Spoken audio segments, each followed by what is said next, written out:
Am avut astăzi onoarea să fiu invitat la o masă rotundă de către Asociația Republica. S-au discutat subiecte importante, cred eu, pentru Republica Moldova. Un subiect aparte a fost despre necesitatea păstrării păcii, neimplicării Republicii Moldova în conflicte, în războaie, mai ales că avem război aici la Hotar.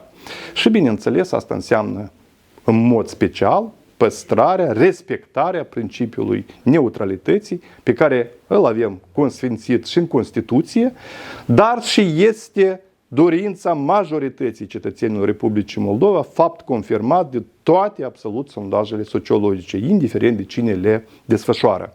De aceea, această poziție și dorința poporului trebuie să fie respectată în primul rând de guvernare, de partidele politice, poate exact așa cum ni se insuflă că dacă în rezultatul referendumului majoritatea va vota pentru integrarea Uniunii Europeană și acest lucru va fi consfințit în Constituție, toți vor fi obligați să respecte.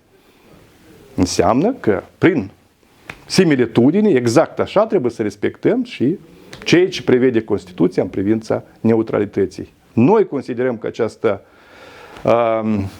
poziție, această legea noastră corespunde intereselor naționale a Republicii Moldova, pentru că pacea păstrată înseamnă, în primul rând, posibilitatea de a trăi aici la țară, de a ne dezvolta și noi, cel puțin, împărtășim opinia majorității oamenilor care susțin principiul neutralității.